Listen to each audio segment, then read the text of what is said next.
You know how everybody has that little specific hill they run and the place they work out at, you know, before they go to college? This road right here was it for me. So I used to put on a vest, put on ankle weights, and get at it.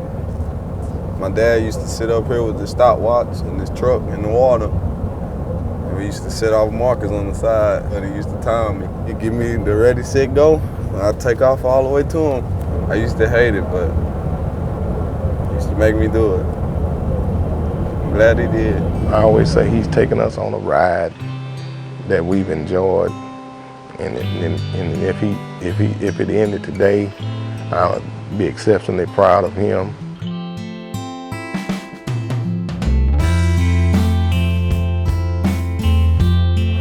Home sweet home. Well, let's get to it. Take it to the journey of where it all started. This right here is the weight room. This is where all the work went down. All the magic. And look who it is. What's up, Coach? What's going on? How you? Oh, doing good, you? Good, doing good. Yes, sir, man. Just coming and showing around. Maybe talk to them, give them a view of the place. And we used to come in every day. Every single day. Hey, look at that. Look at that. Look at that. Yeah, we had to switch it up. Huh? Man, I had to change the coach. There it is. There it is. It's the first. Getting back into the playoffs. Where you at? Yes, sir. Yes, sir. He comes from a religious background, and so do I. So I raised him. It worked for me. So I feel like if it worked for me, it worked for my kids. So I raised him up, trusting in God, and sports is second to that. He was an humble kid. He always liked to help people out and stuff like that. So when he left for Denton, I feel like I told him, if you just take those things with you, you'll be fine. And so far he's done a good job. We're in Adidas now, Jeff. I know it. That's what I've seen. It's crazy. I know. You got to see him, Coach. Gotta see him. So, oh man, I don't even want to look at him. Oh my God, Coach, my feelings hurt. My feelings hurt, Coach. Man, it happens every time. As soon as you leave, they get the good stuff. How much you weigh? I'm 200. Oh, fine. Finally. Say you hadn't changed our little bit. Yeah, nah, it's just more cut and packed in now. How you doing? You doing all right? You back here reminiscing, huh? Yes, sir. Yes, sir. Yes, sir. Good to see you. Good to see you, Pop. Doing all right? Yes, sir. Can't complain. Good.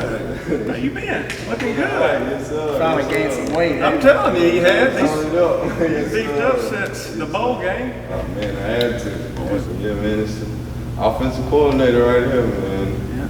Yes, sir. Coach out. I just sit and think about how I sacrificed and let him go live with his dad. That was the hardest thing for a mom. But when I look over it and I think about it, because I lived in the city, there was no way I was going to lose my only son to the streets. Yeah. And it was the best sacrifice of my life. I felt like coming here to a smaller place, he would be, away from different things that I didn't want him to be a part of. So he gravitated to this, and they loved him and he loved them, so it worked out well.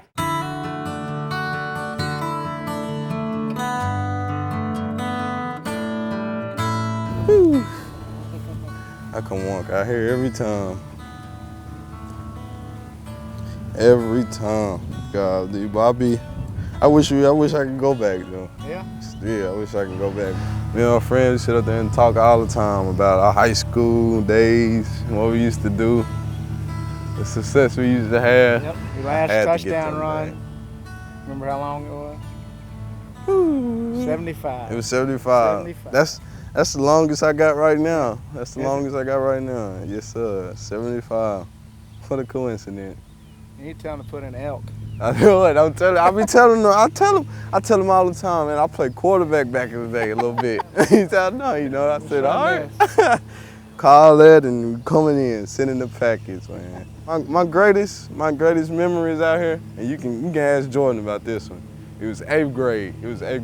This is when I first came back. Yeah. We played Centerville. We haven't won a game all season, like not one game. And it was his last game, we was tied. And we called a pass play in the end zone. And Jordan was the quarterback. He threw the ball, and I called it, and we won. We won and beat them at the last minute, man. And I'm talking about we went crazy. It was raining. My friend Eli, he slid all in the mud. I'm talking all the way down. I'm talking about like we went wild. Like if that was a Super Bowl, we just won the Super Bowl, man. That was the greatest moment ever, man. Did he tell you guys? Oh, We yeah, need to talk man. about this. Well, There's one sport.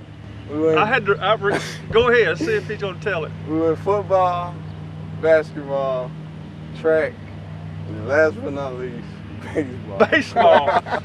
Jeffrey, Oh, I don't know if God. I can't remember if he'd ever played or just not No, much at all. Never played. He didn't want to bat because he didn't. I look too bad. Yeah, I look too bad. so he didn't want to play. But what happened was Man. that year they had to bring a bunch of kids up to the varsity. There wasn't enough for the JV. My son played on JV and some other kids that were freshmen. So they were like 2 kids short, and they were going to cancel the JV baseball season. I said, no, give me a couple of days to round some kids up. So I went and got Jeffrey and a couple more kids. Anyway, we played a few more games. Yes, sir. Jeffrey he was really good on the bases. Yeah, I mean, if he could get on the bases, he could score. You were looking for And what? I man. can't remember if he played right field or center. He played in the outfield, Yes, sir. It was but left. It was again, left, right I mean.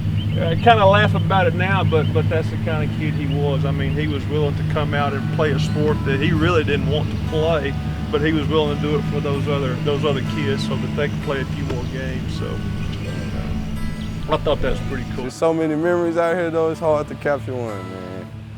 The opportunity I had out here, I knew it would be better than anywhere else. You know, just not because of the playing ability I had. It's just, you know, we grew up out here. You know, like this basically family. You know, like Coach Ives, Coach Wells, and people beyond them. You know what I mean? Like it's just family. Hi, baby. Hey, this my Aunt Nene and my mom right here. Me, I believe that being in a blended family, he gets more, and it's more love on both sides. Not only the family, community. You know, we've had a lot of support from school, from church members, from, you know, family and friends. You know, people who looked out for our kids when we weren't around, you know, wanting to make sure that they were okay. We on the way, turning on the curve. This is my football field. I learned my holes right over here. Really? Yes, sir. My dad taught me from a 2-hole, 4, 6, 8 to 1, 3, 5, 7. My dad taught me that right there. The gaps? Right there. Really? Right there. Yeah. What's up, bro? Nothing much. Doing good. Oh, hey. This is my Uncle Bo right here, man. That's crazy. My cousin, that little G right there, man. Call him Peanut, but his name's Deshaun. My cousin Cameron. Hey, This is my uncle Tink. These both my uncles, man. Yes, sir. This is the family. Y'all know him. If you look in there, you can see the weight room in there. What we put together, man. Yeah, you can walk on in here. It ain't a lot, but it's enough. So this was my dad over here. This is my dad when he played at UTA. See, it goes from the oldest on down, and obviously, you know, it's the sexy one of the group. Me, of course, you know.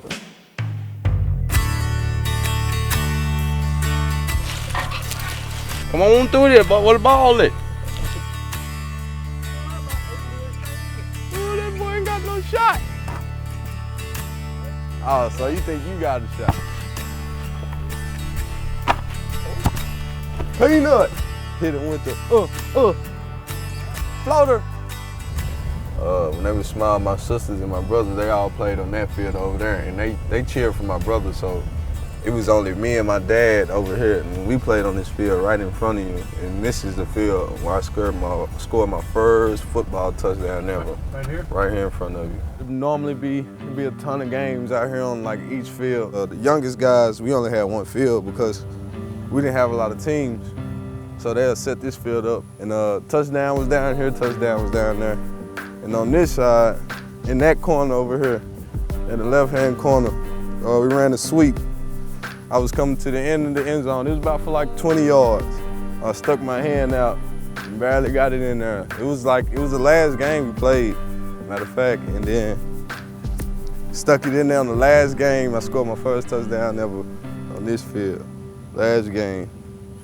This is normally where everybody, if you're from East Texas and Palestine area and you played football, you came on this field, either from miles away back to Adrian Peterson Day to until they moved it. This is where all the Pee Wee football games is held. It's crazy. I kind of look out here and I can just remember myself being small, trying to chase guys down, being ran over, pushed over. I'm talking about being hit so hard my helmet almost fall out. I get up crying, my dad get up spanking me, get up, get back in there. So I mean, all that happened right here. And I felt like all that molded me to the man I am today. It's just to think of a kid that actually that started out in a Pee Wee football league that was supposed to be 8 years old was only 6. And he weighed enough, so he actually started at 6 instead of 8. And he was playing with older guys. The fact that he did that and came from that, man, it's something different. You know, I knew before he started playing actual high school ball. He started then playing Pee Wee football, you know. We knew then that he had something special. He walked on a team, little bitty something, and just took over. I mean, to be honest, I wasn't good. I wasn't good. And not because I didn't have the talent, I was just younger than everybody else. So that was a real test for me because it hurt my pride. I didn't even know football was gonna be for me after them first couple of years. That's how bad it was. But you know, my dad, he stayed on me. My brothers, he stayed on me. Cousins, friends stayed on me. And I just always had a drive and a love for this game that'll never leave. And no matter if I'm go back to 1 year old or when I'm about to pass over and go in my grave, man, it's that love and that passion always gonna stay with me. Forever, forever. As far as the community, it will give the kids that come from smaller schools, it'll give them hope to know that, wait, if Jeff did it, I can do it. And I know if Jeff make it to the next level, you know, for the NFL or whatever, he'll come back and he'll make sure he'll instill in these kids. And they would be so excited. They're excited already just with him going to UNT. Yeah. I mean, there was excitement. I mean, they still, to this day, just talking about him being at UNT. Mm-hmm. I mean, if he went to the next level, it would just push this little town over the top. Mm-hmm. I mean, we would be on the map. The best advice that I would give to a young person is take knowledge. Like if somebody telling you something, don't be afraid to listen. And it don't even have to be that you're afraid. Don't get too big-headed to where you can't listen. You know, it's a lot of people, and it's a lot of things out there that a person can do for you that can make you a better player. And millions of people want to play football, so the whole time you gotta always keep in the back of your mind, what are you doing different, or what can you do different to put yourself in a chance to be better than the millions that's out there? Because when you're not working, somebody is.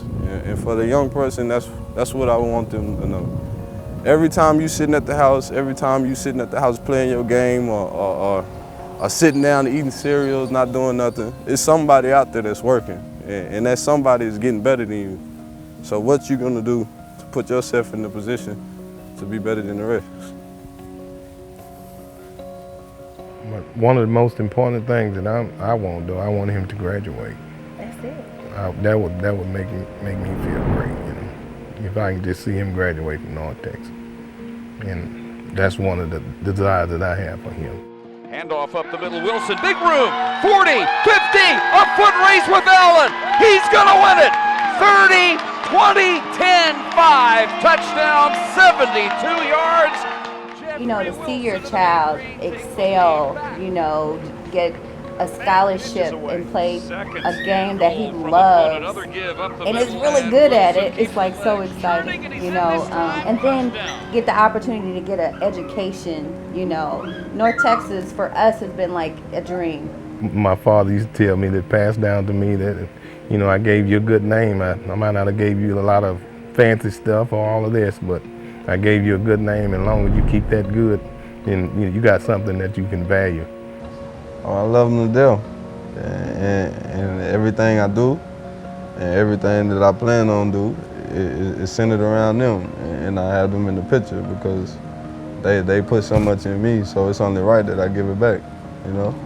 And I just say, and not just my mom, my granny, me, my auntie, my little cousin. Like, I just want my family. I want us all to live in the moment. You know what I mean? It's just at the end of the day.